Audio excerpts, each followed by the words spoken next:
mga kabayan, ngayon ulit tayo nakagawa ng video.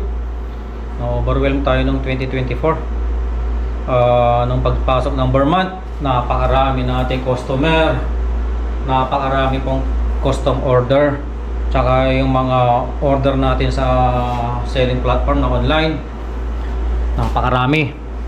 Thank you sa nagtiwala. So itong 2024, napakarami. Yung 2024, napakarami naming achievement naabot. Isa mga to, mga makina. So itong mga industrial natin na Laguna thickness planer, Laguna table saw, tsaka ito si jointer. Dati na yan si Laguna drum sander. So itong 2024, tatlong nabili na ito. Pang-apat pala yun, si Wolves na dust collector. Nag-upgrade tayo ng two stage tsaka HEPA filter. So yung HEPA filter is 0.03 ang sinasabi nila na specs niya na so 99.9. Masyadong basta daw yung pumapasok daw dyan, wala nang lumalabas na alikabok. So 99.9 nakakukuha daw niya. Kasi HEPA filter nga 0.003 yung micron. 0.03 or 0.3. Hindi na natin yan. Basta bahala na yung dyan, yung association. Kasi may mga association mga yan mga SA, Standard Association. Saka kung anong mga yan. Ganon din mga to. Qualified sila. SA qualified itong mga machine na ito. So sa mga papasok ka ng mga ISO, kailangan yun. Pero hindi naman natin siguro nasa isip yun. Mahalin natin balang araw pagka talaga marami tayong kliyente na required yun. Ito. So yun yung ibig sabihin nun, mga safety at saka mga safety, environment sa mga nagtatrabaho, sa safety sa environment. Ito, saan natin sisimulan? Kay thickness planer. Ito si thickness planer na 15 inch. Kakaiba. Dati tuwang-tuwa na ako sa DeWalt na DW735 na na-convert ko ng helical cutter head. Grabe na saya ko doon. Dahil yung finish niya talagang napakaganda. Tsaka yung motor, kapag na-convert mo ng helical cutter head, hindi ganong hirap. Kasi nga, chip by chip niya piniplane yung kahoy, hindi yung isahan. So ito, helical cutter head, ShareTech din. Napakaganda nito, napakakinis ng finish niya. So kahit na napakaganda ng finish niya, kapag mga highly figured wood, merong mga mapapansin ka sa mga fine furniture at mga fine craft. Napapansin ng na yan, ng mga matataas na na craft mud. So kailangan mo talaga ng finish na drum sander. So ito, 3 horsepower, 15 inch. Ito yung mga classic na planer. So yung planer na isa na Laguna na sa mga sa US, yung niya, market niya, mga PX ba yun? Mas pinili ko kasi ito dahil maraming ganitong model na iba-ibang brand. May Grizzly, Powermatic, kung ano pa. Ganito yung build niya. Hindi ko alam kung bakit isa yung nila, forma nila Pero nagkakaiba sila dun sa mga requirement na sinasabit ng bawat brand. Kung halimbawa kung ano yung gusto niyang bearing, kung made in Germany, made in Japan, yung cutter head, kung gawa ba ng Japan or O Taiwan, Taiwan pala to. Pero yung mga blade niya, Germany yan. So, yan, doon lang sila nagkakay. Pasensya na kasi medyo may ubo ako. Dahil nga itong malamig, saka itong nung na-overwhelm kami sa trabaho, talagang grabe. So, ayun, si dust collector na dual 2 stage. So, sinabit natin kasi para lumit yung footprint. Masikip kasi dito eh pagka ilalagay ko yan dyan. Yung dati kong dust collector is tumakbo papunta sa CR nung pinatay natin yung CR. Ngayon inalis natin kasi ito nga hindi mo na kailangan i-contain yung dust collector dahil HEPA filter naman na. Dati kinontain ko dun sa CR. Pinatay ko lang yung CR. So yung alikabok doon lang para pagbubuhusan mo na lang yung doon, yung mga fine na dust. So yung fine na dust nahihigop pa rin ng mga yan, na exhaust fan. Pumapasok dito sa shop. So kumakalat dito. So nalalangat ko yun. So ito, nung napalitan ko to pala, minsan di na ako nagpe-face mask. Ramdam ko. Kasi yung dati, iba, naamoy mo talaga yung sawdust. Dito, pag ginagamit mo ito, wala ka naamoy na sawdust. Wala ako na Tsaka ang linis na ng paligid ngayon. Hindi katulad dati, kailangan mong linis-linisan yung dingding. Kasi may mga kumakapit na maliliit na alikabok. So ito, nung sinabit natin, hindi pinahaba natin yung hose. So 6 inch yung hose. 6 inch din yun, pero kinonvert sa dalawa. Ni-reduce sa 4 inch. So yung si dust collector kailangan niya talaga ng dalawa. So sinulo niya yung isa dyan.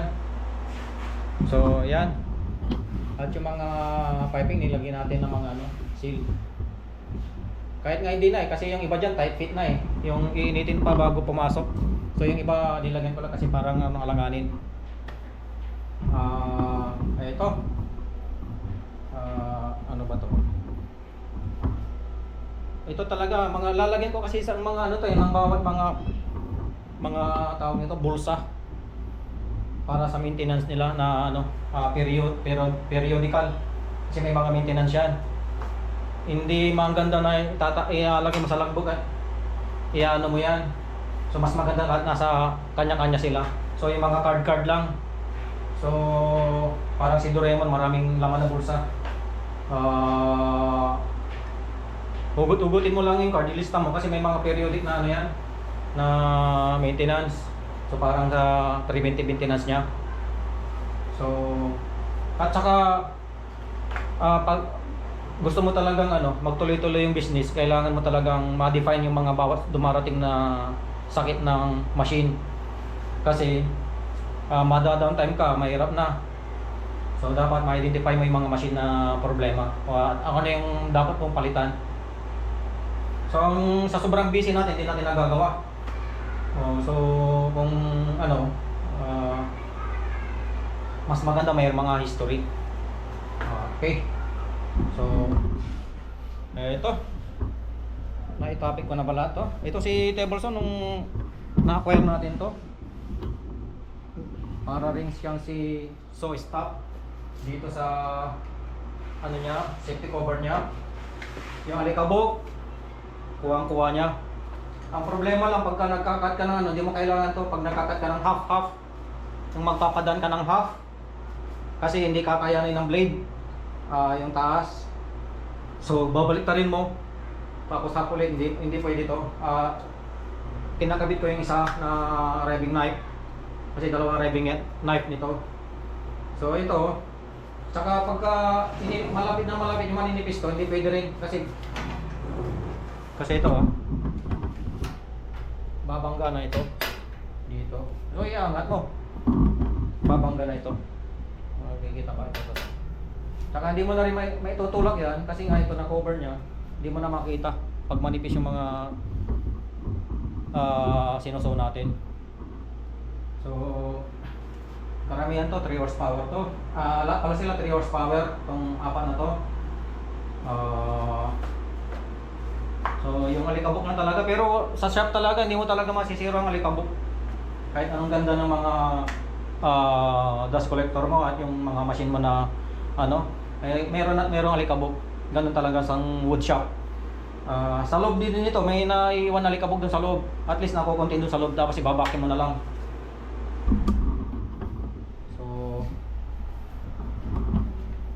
Ito, kinanya-kanya na natin ng mga ano pala. Nilagyan natin ng bawat blast gate. So kung si table saw yan, sara mo, buksan mo to para kay ano, thickness planer, and then si ano. So yan na lang mga ano niya, mga gate niya. Blast gate. Dati yung host ko kasi doon isa, nag-share silang dalaw ni table saw tsaka ni jointer. So nung nawalan nga tayo ng kahoy na dahil sa sobrang dami ng gawa, nasikasong ayusin tong shop, kinanya-kanya na natin yung mga blast gate. So ayan si table saw na blast gate nya. Ano ba, nakikita ba? Okay. So ito, mga naka pwesto na. Ganun din dito sa ano, sa lahat. So centralized na yung dust collector. Si ano lang ang hindi ko na i-connect, si miter saw. Makita. Hindi ko alam kung papasukan ko ng 3-inch na pipe dito, PVC. And then i-connect ko na tong dalawang hose na to. Kaso sa pagka ano kasi, pinagkaiba ng dust collector na mga ganyan na high volume na ano, pag kinong ni-reduce mo sa maliit na hose, kawawa yung motor. Kasi hihigop siya, kukunti yung mahihigop niyang ano, open na hangin. Eh kung itong dalawang uno ba to? Uno, 1 and 1 half, o 1 and 1/4. So kung yan, kulang. So kawawa yung motor. So siguro panatilihin ko lang vacuum to. Ganun yun. Kapag ni-reduce mo na lang maliit, hindi pwede. Pwede rin naman kung gusto mo. Kung gusto mo masira na yung ano mo, dust collector mo ng maaga. Saka masyado ng overkill, 3 horsepower. So pero may mga gumagawa na ganun eh. So dinadamihan lang nila ito, dinadagdagan nila.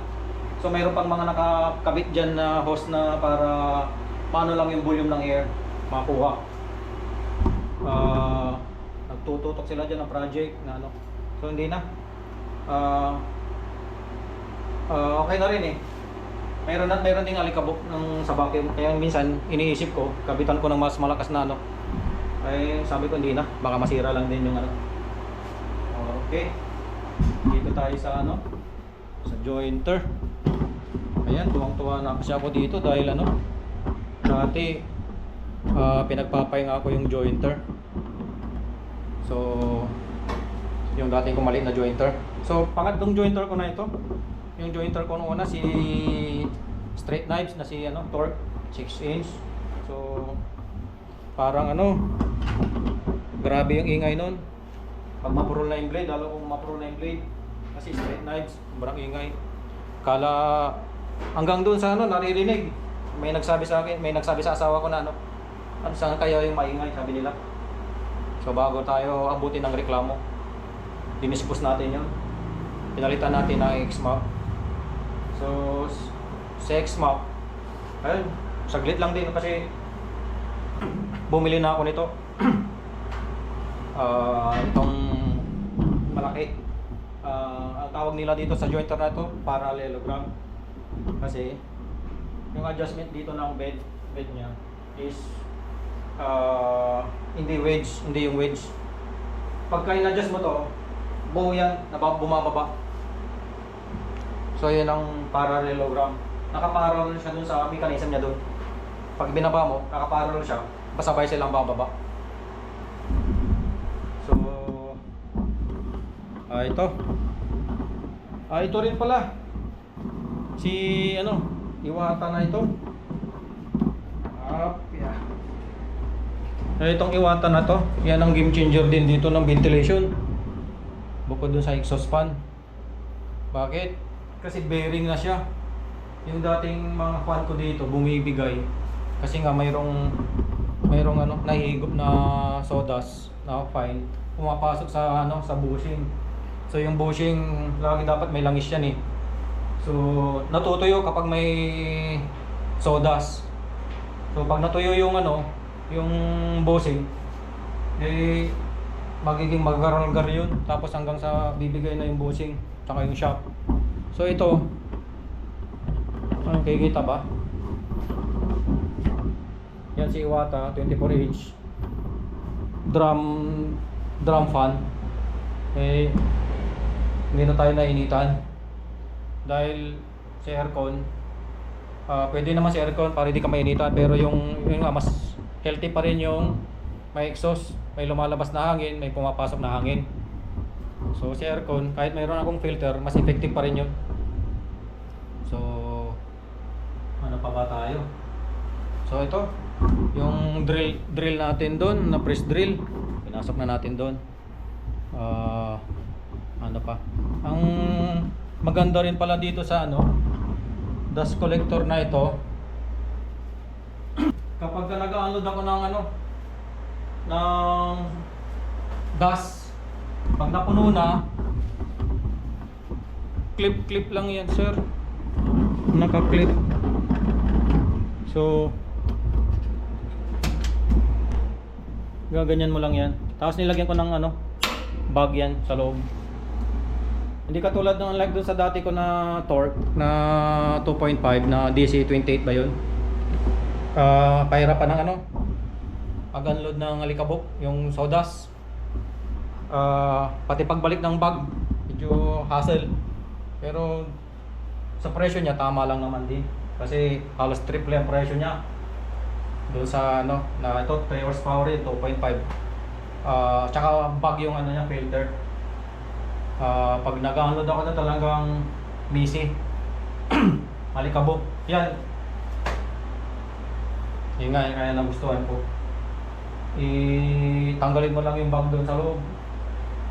Ano mo lang, o kaya yung bag na rin kasi na yan, pwede mo itaklob yan dyan. May mga paraan ako dyan na hindi ano, wala talagang halos maamoy ka na alikabok. So tak mo na lang yan kung ano, sa mga malaking drum ay sapat.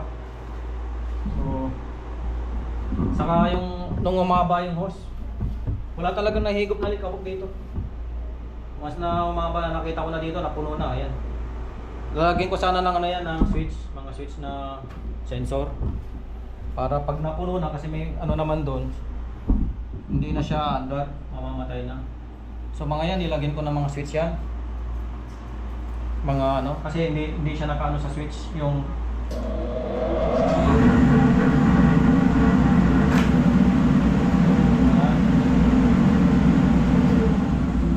so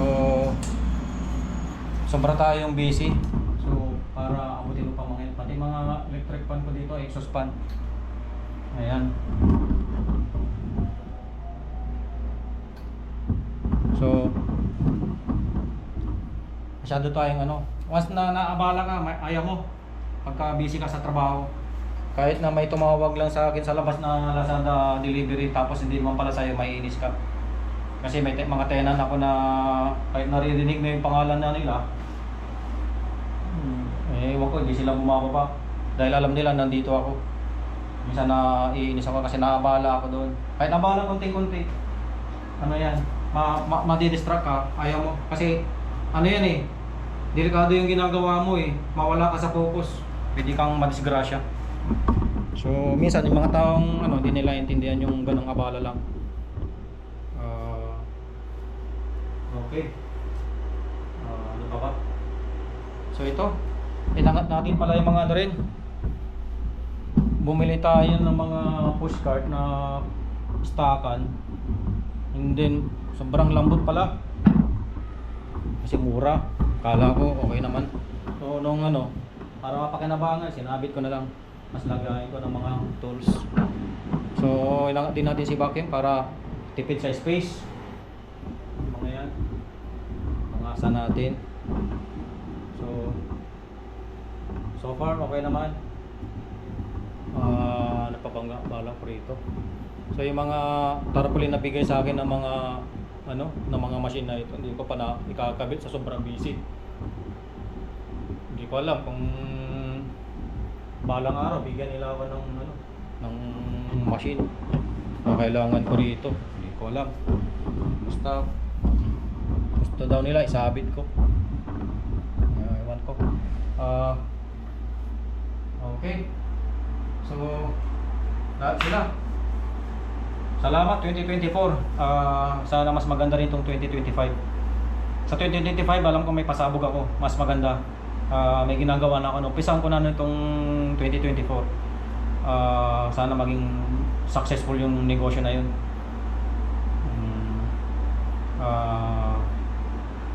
Nire-refine ko pa. So, project na yun. So, thank you mga kaibigan. Salamat.